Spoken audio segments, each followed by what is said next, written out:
O disco que une música e letra de uma maneira única. A nossa viagem de hoje é com Pérolas aos Poucos, de José Miguel Wisnik.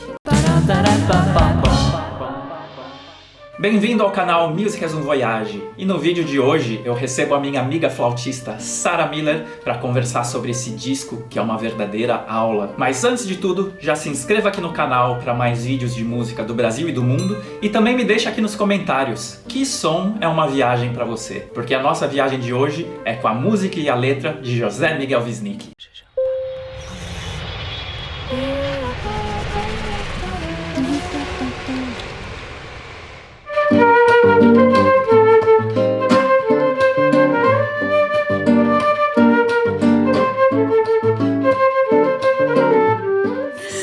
Então, a gente está hoje aqui com José Miguel Wisnik. Foi muito legal aquela vez que você veio aqui, a gente falou sobre a Arca de Noé, e você trouxe um pouquinho aquela coisa do subliminar, do texto, né, de como isso é importante para a música. Isso. E agora você escolheu esse aqui, que é um dos mestres da junção da música com a letra, né, com a literatura. Então, por que esse CD, Pérola aos Poucos, é uma viagem para você? Então começa pelo nome, né? A questão do versículo bíblico, né? Não jogue pérola aos porcos, que os porcos não valorizam as pérolas. Ele tem reconhecimento, acredito eu, né? Que o trabalho dele é incrível, mas que não vai para grande mídia, né? Que não é um trabalho popular e não é todo mundo também que consegue enxergar o que ele faz. Esse trabalho é uma pérola perdida lá, fechada, que é encontrada no meio do nada. Você já viu o videoclipe dessa primeira canção que dá título ao disco, Pérolas aos Poucos? Onde é o José Miguel Wisnik andando pela cidade, onde ele encontra os camelôs, e o CD dele está sendo vendido ali a R$4, né?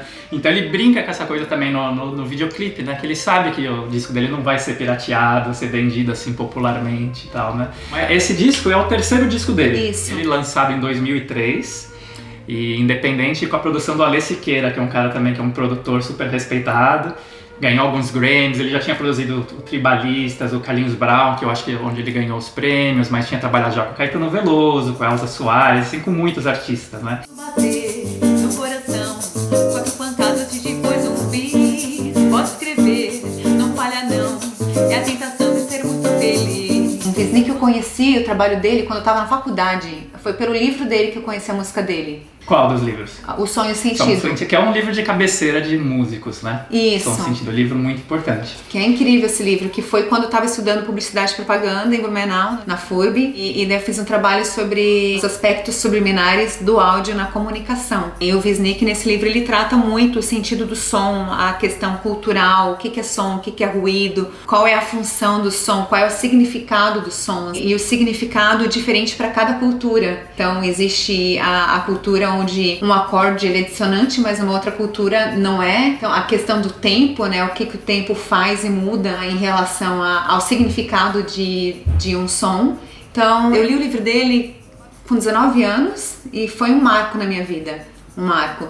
E o Wisnik é incrível porque é impressionante que ninguém conhece ele, né? Ninguém que eu digo... Pra conhecer ele, você realmente tem que estar em contato com músicos ou gente que realmente admira ou que gosta bastante de...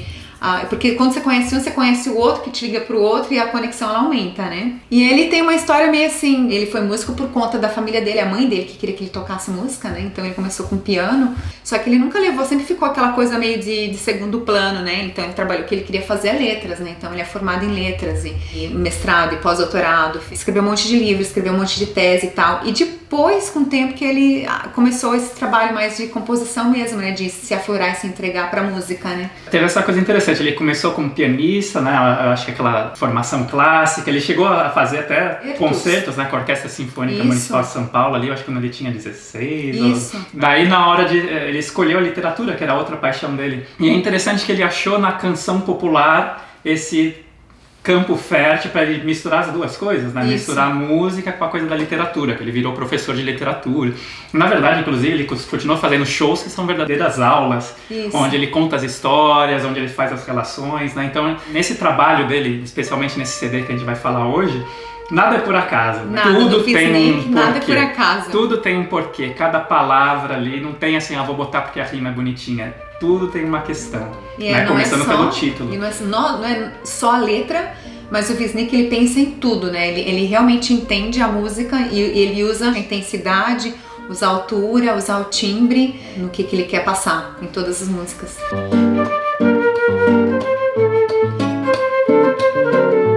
Depois a gente vai pro Tempo Sem Tempo. Essa é uma parceria com Jorge Malta, né? Também um importante artista nosso. E aqui também é uma música basicamente levada no piano, né? Do Wisnik, né? Então, eu acho que dos discos dele, esse foi o primeiro onde o piano é um pouco mais presente. Onde ele quis se entregar, né? Porque ele não queria se... Imagino que talvez ele seja um músico tão bom que ele não queria mostrar o quão ruim ele é. Na verdade, ele é bom, mas sabe assim, tipo... de não se enxergar como músico, eu não me enxergo como músico, eu sou literatura, professor e tal, e de repente, eu não vou mostrar porque talvez eu não sou tão bom quanto eu gostaria de ser. Aquele autoperfeccionismo, né? Imagino que talvez demorou tanto tempo para se entregar e hoje a gente vê como ele é maravilhoso, né, no trabalho dele. Ele lançou o primeiro disco lá nos anos 90 ainda, e daí esse aqui foi em 2003 e o anterior, o segundo disco, foi em 2002. E esse CD de 2003 iniciou um período muito fértil para ele, onde ele expandiu muitas parcerias. Ele fez a música para o Grupo Corpo, lá em parceria com Caetano Veloso. Ele lançou alguns livros nesse ano também. Avenida das Cores, a Ferida das Dores. Mas essa música, Tempo Sem Tempo, incrível, porque assim, o nome já é um tempo sem tempo, ou seja, é uma música que não tem tempo. Então, quem escreveu a música, né, porque ele tocou e uma outra pessoa transcreveu e não tinha como colocar numa formação de compasso, né, não é 2/4, 4/4, então não colocaram, né, porque se você, inclusive não tem nem, o único ritmo que tem na música é o piano, esporadicamente de vez em quando em alguns lugares. Eu ouvindo, eu sinto como se estivesse atrasando ou adiantado, mas nunca tá no presente. E tem a ver com o nome, Tempo Sem Tempo, né? Nada é por acaso, né? Tem essa ligação perfeita, né? O título diz... E às vezes a letra diz o que está acontecendo musicalmente. Isso. E às vezes a música representa o que a letra está dizendo. Não dá nem pra bater palma no pulso, né? Então, vê se encontra um tempo pra me encontrar. Me encontra um tempo por algum tempo. O tempo dá voltas e curas, o tempo tem respostas absurdas, ele é e não é ao mesmo tempo. Sou como a flecha do arco-íris. E daí vai, né? Então é assim. É genial, né? As muito palavras, legal. né? Eu entro no arco do arco. Porque a flecha do arco, né? A flecha tem o arco.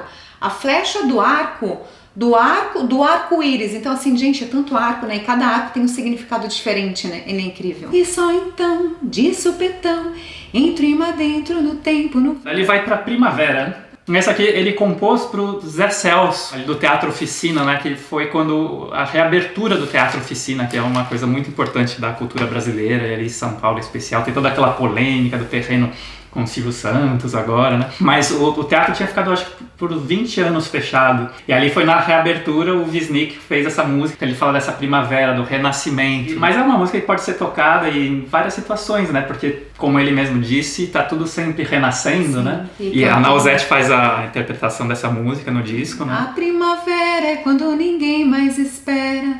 A primavera é quando não... A primavera é quando no escuro da terra... Linda música, né? É incrível. É uma super abertura de disco, né? Começa com uma coisa sensacional, né? As pérolas aos poucos, Tempo Sem Tempo, chega com a primavera, a Nausete, incrível, né? E daí, número 4 do disco, DNA, que foi uma música que apareceu pelo Festival da Globo, foi em 2000, então alguns anos antes do disco ser lançado. Então, era um tabu, né? Um relacionamento fora do casamento, né? Que gerou uma filha e ele não falava nesse assunto e tal.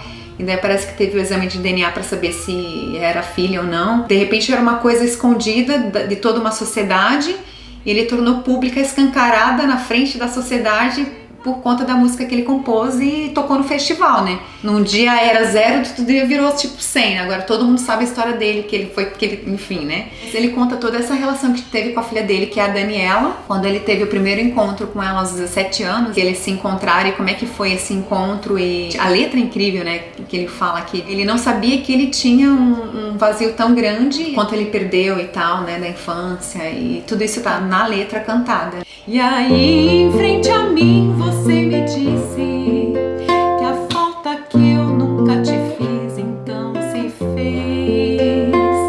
E desabando como um edifício, abriu um abismo aos nossos pés. Então essa música teve mais exposição talvez do que o trabalho como esse aqui do Pérolas aos Poucos. E ele disse que a filha gostou e aprovou essa situação, né? E é muito interessante, né, de que tenha demorado tanto tempo e depois ele expôs assim, né? Que ela nos valeu, que ela e eu, e a lua absurda sobre nós.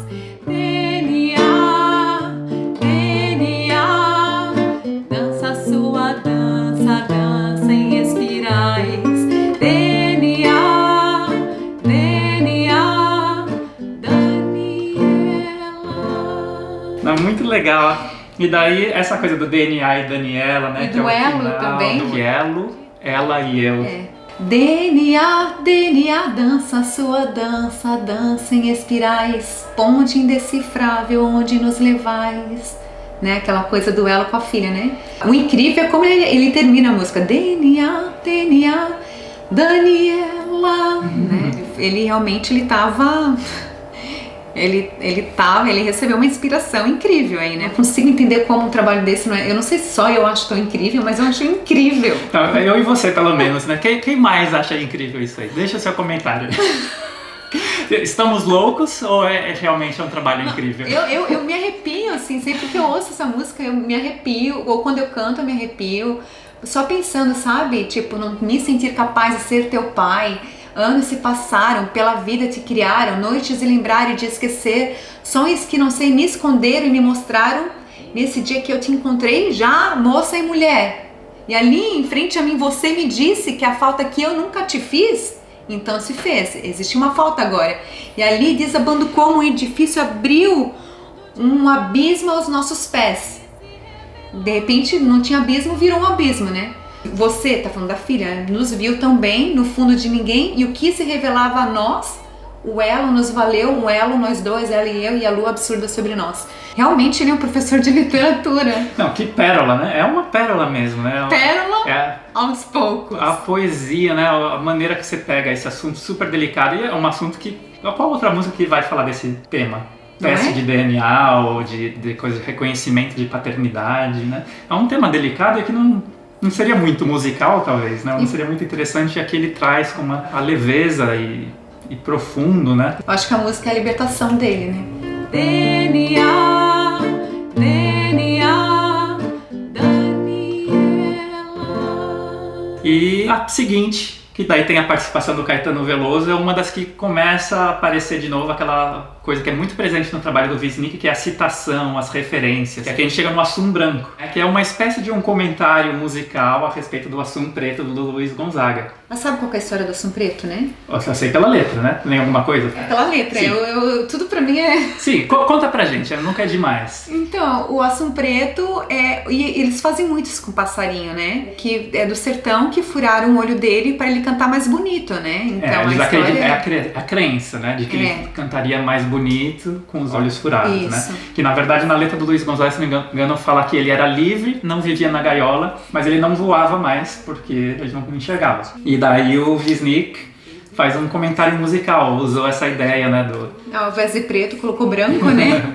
Pois o sol do meu sofrer bateu asas e voou para um lugar onde o meu cantar foi levando e me levou. E sabe o que eu acho estranho? Assim, que a música dele, você pode de repente só ficar cantando e tal, e nem pensar na letra, e nem entender como a letra é tão rica, né? Mas cada vez que eu ouço de novo, eu tenho mais uma coisa que eu me conecto e falo assim, nossa, eu não pensei que essa palavra também tinha significado, o que era isso, né? Essa é uma das belezas da arte, eu acho que a gente está sempre descobrindo coisas novas em uma arte como essa. E também porque você é um pouquinho diferente a cada vez que você escuta ela de novo. Olha, que incrível. Né? Com as suas experiências de vida, né? Onde a graça de viver, como a chuva do sertão, fez que onde for, lá se encontre a flor e só há no coração. Aqui a gente vai na próxima música, Anoitecer, onde ele musicou um poema do Carlos Drummond de Andrade, O Anoitecer, que foi escrito na época da Segunda Guerra. Tem aquela coisa, começa falando do sino que bate, não batia mais, e que vinha da igreja ali de Itabira, em Minas Gerais, a cidade onde o Carlos Drummond de Andrade vivia. Depois o Wisnik até escreveu um livro da relação do Carlos Drummond de Andrade com a mineração na cidade, né? Que ele teve uma briga constante ali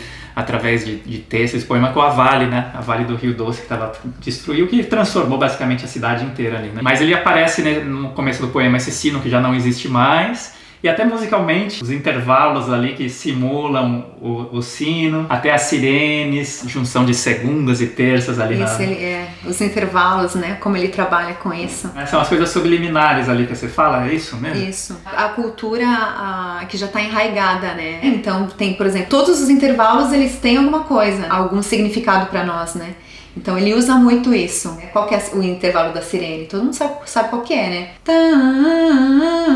Bem dissonante, né? Então ele realmente tem conhecimento de causa e usa mesmo. Essa coisa aqui, obviamente, é muito explorada nos filmes, né? Nos filmes sempre se usa essa coisa da nossa relação com esses intervalos. Tem aquele intervalo mais heróico, em Hollywood vai usar muito a música do Super-Homem, do ET, De Volta para o Futuro. Todos têm aquele primeiro intervalo da Quinta Justa, no caso, né? Em comerciais é muito usado. Até o Platão, lá da República, já falava do poder da música, dessa relação com os nossos sentimentos. E os hinos nacionais, todos eles têm esse tom heróico. E aqui nessa obra a gente vai encontrar essas coisas também, do uso desses intervalos para amplificar talvez a mensagem. São coisas que às vezes a gente escutando, você sente, mas não racionalize.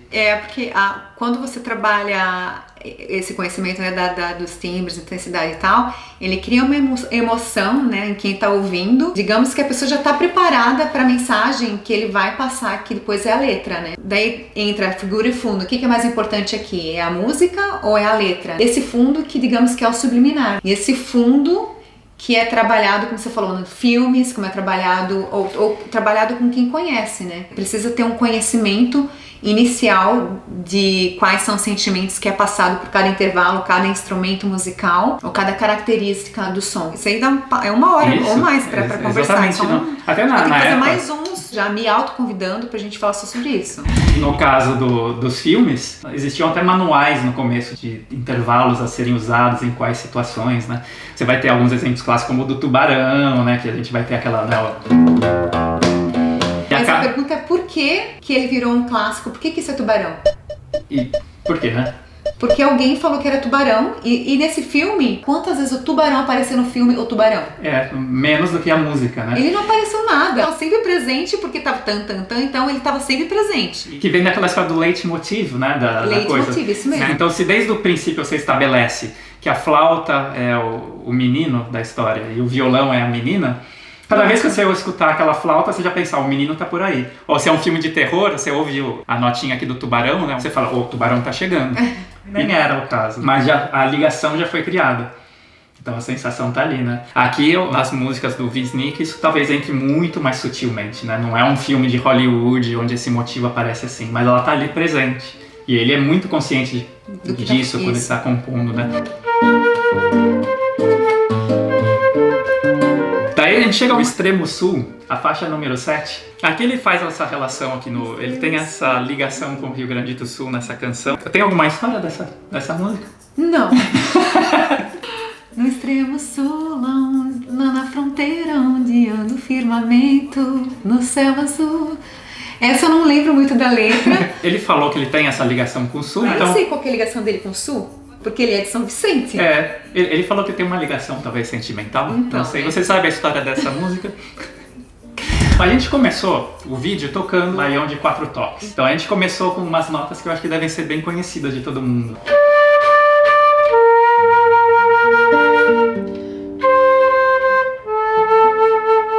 É a Quinta Sinfonia de Beethoven. Então essa música, ele tá levando o Beethoven para um passeio pelo sertão brasileiro. Então, eu acho. E antes de ele levar o Beethoven pro sertão, por que ele escolheu essa música? Por quê? Essa música, ela é considerada a música mais magnífica do Ocidente. E o mais incrível de tudo, é que o Beethoven, quando ele compôs essa sinfonia, ele estava surdo. Então, digamos que ele não conseguiu nem ouvir o trabalho dele que ele compôs. E essa música ela traz tanto poder, né? Quando você ouve, tan, tan, tan, tan, tan, tan, tan. Tem uma história interessante. Você já ouviu falar que ele imaginava que era alguém batendo na porta? Talvez o destino. Então dizem que ele compôs pensando no pam, pam, pam, pam, pam, pam, pam, como se fosse alguém batendo na porta dele, né? Beethoven! Beethoven! Ô Beethoven! Abre a porta! A gente nunca vai saber exatamente, mas que seria uma analogia ao destino que está chegando, né? O destino batendo na sua porta, talvez a morte, talvez a surdez. Surdo ele já era, né? Talvez então seja a morte mesmo. Talvez seja morte ou coisa parecida. E como é que é a parte da letra que ele fala mesmo do Beethoven? Pra quem compôs, pra quem tocou e pra quem ouve, é o destino que sempre se quis. É uma quinta sinfonia de Beethoven que decantou e só ficou raiz. Tic-tac do meu coração. E sabe que essa música, ela tá super famosa entre os jazzistas, né? Na Europa, tem tanta gente cantando essa música e tantos corais. Tem o grupo Os Ordinários, né? Que gravou no Brasil. Gravação, Mas se você olhar no YouTube, assim, a maioria é gringo cantando. Grupos, assim, super bacanas, reconhecendo o trabalho dele, né? Então, não são pérolas pérola ainda aos poucos, mas são poucos que realmente enxergaram a música dele como sendo incrível, né? Um dia nós seremos a maioria, talvez, esses poucos. Isso aqui é interessante que no disco anterior, que é o São Paulo Rio, ele já tinha feito uma coisa semelhante com o Beethoven também. Ele tinha feito a música Para Elisa, que era inspirada no Por Elise do Beethoven, que é a música do caminhão de gás. Vamos bater no coração, 4 pancadas de depois zumbi. Também no Stati tem um trabalho bem parecido com o do Wisnik, né? Eles são parceiros, né? Eles fazem muita coisa em parceria, fizeram, né? De compor músicas sobre temas que você jamais imaginou ouvir. Tem tanta música bacana do Tati, que é incrível também. E os dois, eles são bem diferentes, assim, eles são iguais e diferentes. Os dois riquíssimos em conteúdo, né? Em musical e letra. E diferentes de tratarem temas diferentes. Quando bater no coração, 4 pancadas de depois zumbi.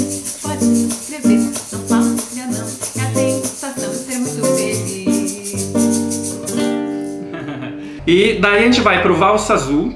Tem alguma história do Valsa Azul? Olha, o Luiz fez mais lição de casa do que eu, viu? Não, eu comecei a estudar esse disco aqui. Eu não sabia quantas histórias, muito conteúdo. Dava pra fazer um vídeo de cada música. Foi um mergulho pra mim. Obrigada por trazer esse disco. E obrigada por fazer a pergunta, né? Que eu nunca pensei sobre esse assunto, sabe? A pergunta foi, quais são os seus 10 discos preferidos? Alguma coisa que a gente queria saber, encontrar alguma coisa em comum, né? Valsa Azul também, na verdade, tem uma poesia muito interessante. Fala da harmonia dos contrários, aquela coisa do poço sem fundo no céu, da relação do alto e baixo, do físico com o metafísico. Essa é uma que vale a pena escutar com mais calma, que tem coisa ali, né? Como a gente falou, nada é por acaso na obra dele, né? Não. Essa harmonia das contradições, dos contrários. É muito interessante também. E daí a gente vai para uma que você gosta bastante, que é o Sem Receita. Adoro. Que essa é uma poesia da Alice Ruiz, foi casada com Paulo Leminski, que o Wisnik também musicou alguns poemas do Paulo Leminski. E esse aqui é uma interessante. Conta a história do Sem Receita. Sem receita, né? Então não tem receita, né? Então ele tá dando uma receita de uma coisa que não tem receita. Já começa o nome, né? Então, isso, qual que é essa receita? Primeiro lenta e precisamente arranca-se a pele, esse limite da matéria, mas a das asas melhor deixar, pois se agarra a carne como se ainda fossem voar. As coxas soltas, soltas e firmes, devem ser abertas e abertas devem estar, e o peito nu com sua carne branca nos lembrar a profundidade do coração. Este não, quem pode saber como se tempera o coração. A segunda parte também começa a falar das vísceras e o final acaba e nos fez assim sem receita. Essa música é tão complexa Porque pra mim é como se fosse tipo um relacionamento, sabe, de homem e mulher que não tem receita. Tem essa relação dos humanos, né, que sem receita, exatamente. Depois, ele até usou isso como título de um dos livros dele, né, Wisnik Sem Receita. Essa música é o seguinte, tem que ouvir e fechar os olhos, pronto, é isso. Terminar o vídeo aqui do Luiz, colocar lá Sem Receita, do José Miguel Wisnik, e ouvir, porque é incrível. E, na verdade, cada vez que eu ouço, é uma diferente história. Não tem história sem receita, porque é uma receita toda complicada, né? Separe suas asas e abre suas coxas e é tudo muito, tanto jogo de palavra que você fica assim, o que tá acontecendo aqui, né? Não entendi nada. Teve uma leitura que eu fiz que me lembrava uma coisa assim, quase de dissecando uma pessoa no começo, né? Ou de trazendo aquela coisa, né? Tinha, sei lá, uma coisa meio canibal, né? Mas a das asas é melhor deixar, né? As asas é melhor deixar, daí, você assim, agarra a carne como se ainda fosse voar. Daí eu falei assim, mas peraí, a asa, não sei o quê, porque todo o resto tá falando, né? Como assim, tipo, não tem receita pra pegar o coração, né? Fala isso, né? O coração. Quem pode saber como se tempera o coração. O coração, né? Então é muito interessante, né? E daquela coisa da arte, né? Que você tem várias leituras ali pra se fazer disso também, né? Mas a gente tá chegando ao final. Daí a gente tem uma que é o Sou Baiano também. A gente falou que ele é de São Vicente, tem aquela ligação talvez com o Sul ali na música do Extremo Sul, mas ele vem com o Sou Baiano também. Que ele começa, né? Foi o Gilberto Gil que viu o sertão de Luiz Gonzaga. E daí vai, né? Um monte de referências, né? Ele usa a cultura brasileira, vários estilos, vários artistas e peças, letras incríveis que já estão na nossa cultura popular, né? Ele fala do Mar Aberto do Caymmi, do Sambaião no Violão do João Gilberto. E daí ele termina falando, na Bahia eu conheci, na Bahia eu disse amém. Sou baiano também. Que é aquela coisa cheia de referências, né? Cheio. O trabalho do Caetano tinha isso muito também, né? Eu lembro daquele disco Transa, ele fez aquela música You Don't Know Me, quando ele estava na ditadura na Inglaterra, onde ele estava falando assim, você não me conhece, você não vai ter tempo de me conhecer, mas ele usa dessa mesma estratégia, dessa mesma ferramenta de trazer referências para dizer quem que ele é. Então ele estava lá cantando em inglês e ele começa a botar músicas de vários cantores brasileiros de várias regiões e tal, basicamente dando a dica, assim, você não vai me conhecer, mas tá aqui a dica, né? Trazendo as referências, né? Trazendo a riqueza cultural. Ele trazendo sentido ao som, né? Que é o livro que ele fez, O Sonho Sentido. Trazendo sentido ao som. Essa música, nós brasileiros, né? Quando ele faz todas essas junções, ele vai trazendo essas palavras, você vai se conectando com o seu passado e o momento de cada coisa, né? Cada frase, cada palavra que já existe no teu inconsciente em algum momento. Isso aqui que eu falei pra você, obrigado por me trazer isso, porque foi um presente. E esse é o nome da próxima música, o Presente. Da última música com letra do disco, Presente, com a interpretação da Elza Soares. E a Elza Soares, que em 2002, o Wisnik produziu o disco dela, talvez até a época tinha sido o mais conhecido dela, do Cóccix ao Pescoço, que acho que ganhou alguns prêmios também. E o Wisnik foi o produtor artístico daquele disco. E desde então eles começaram a fazer alguns shows juntos. E daí ela veio cantar essa música pra ele nos presentes. Eu adorava ela cantando, né? Ela é desabochada, né? Quero simplesmente te dar um presente. Aqui ele começa só com uma percussão, né? Vem toda aquela coisa. Isso. Que eu vejo muito o trabalho coral, da Elza, né? aquela coisa. O coral e a percussão toda ali, forte. Né? Gozamos durante. E a câmera com aquela. Linda a música. E a penúltima música, né, que é instrumental e que a letra não poderia ser outra coisa. O título. Título, é Sem Palavras. Então é isso que é interessante. Até na hora da música instrumental o cara dá um jeitinho de botar isso. Não, ele pensa no nome certo, o nome das músicas, o nome do CD, tudo não tá... Não, é muito interessante. E quando você pensa no Sem Palavras, não é só... Essa música não tem palavras, né? Tem esse outro contexto, essa outra sonoridade do 100 palavras, né? Quando você tão diz assim, lindo, né? Tão lindo. Isso é 100 palavras. 100 palavras. Ele sabe que ele tá fazendo um trabalho bom, entendeu? O nome Pérola aos poucos. Ele tá dizendo que o trabalho dele é Pérola. Naquela reportagem lá, ele falou assim que ele não queria ter essa visão, mas que essa é uma das leituras, né? De falar assim, olha, eu sou tão bom, meu disco é uma pérola, né? Ele disse que não pensou nessa visão, que ele não quer isso. Mas Ele sabe que ele é consciente, mas ele sabe que o trabalho bom não é o que vende, né? Então, assim, não é por ele tá fazendo um trabalho bom que isso vai pra grande mídia. Então, ele também tem essa consciência, né? Por isso que ele já sabe que ele brinca com o videoclipe da questão de estar no camelão com o CD dele. CD e tal, pirata. Isso. É difícil ele pra grandes mídias, né? Porque a música dele realmente é uma música de qualidade, né? É uma música difícil, né? Ela talvez você não pega a mensagem na primeira, né? Nem na primeira, nem na segunda, nem na terceira. Você tem que ouvir muito. É aquela coisa da arte, né? Não é um gibi, é uma obra de Nietzsche, talvez. Onde a beleza vai estar em todo o processo de descobrimento ali, ou de mergulhar. Não é fácil, né? Tipo, o caminho das pedras te leva às vezes a um paraíso mais bonito. Não é? Daí, primeira canção em versão instrumental, né? As Pérolas aos Poucos. Começa e termina o disco com aquela música, então começa com a letra e termina com a versão instrumental, né? Quase com um círculo perfeito, assim, né? De voltando ao início. Mas ó, vale a pena explorar mais o trabalho. O Som e o Sentido é o livro que a gente falou de cabeceira de músico. Um bom começo seria o livro, você imagina o Som e o Sentido, para começar a mergulhar na obra dele? Então, esse é um livro que eu diria que é indispensável para todos os músicos. E quem não é músico é legal também, mas eu acho que é mais difícil, sabe? Porque ele fala de muitos conceitos musicais que você realmente tem que pelo menos saber um pouquinho do que ele tá falando, mas o primeiro capítulo, quando ele trata o que é som, o que é ruído, dissonância, consonância, é uma coisa mais básica que é pra todos, mas daí depois ele começa a realmente ser bem detalhista, que é incrível. Então músico é obrigatoriamente tem que ler. Você ouviu, porque esse Som e Sentido tem um CD, né? Tem um CD que o Helios Skind fez com o José Galvesnick, né? O Helios Skind que fez a trilha do Rá-Tim-Bum, né? Fez muita trilha pra comercial. Isso. Eles fizeram essa parceria junto no CD também. Que é a primeira música dele que ele trabalha o tema, né? Que é o som e o sentido. Porque o que é o som? O som, ele só é som pela quantidade de vezes que uma coisa mexe. Pelas vibrações. Pelas vibrações. Então, se uma vibração ela acontece mais do que 16 vezes por segundo, vira som. Então ele pega o som, ele começa o som e o sentido, o som e o sentido, o som e o sentido, sentido, tudo, virou pulsação e vai indo, né? Que é a primeira música dele. Falou assim, gente, olha isso, o som é um ruído. A música é mesmo uma viagem. Sara, muito obrigado.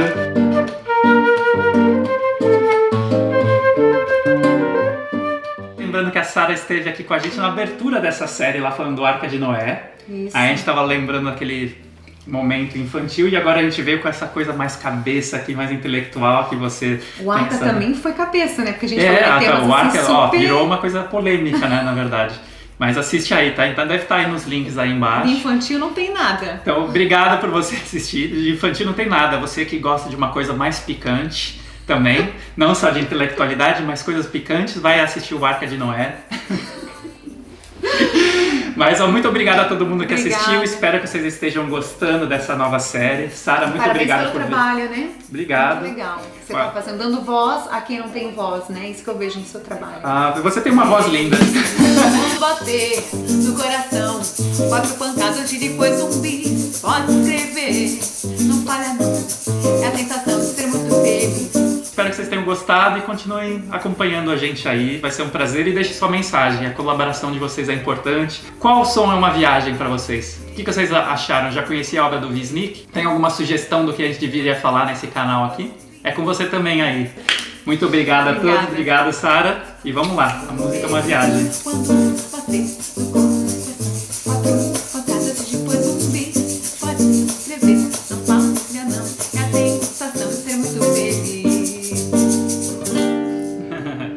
Caramba!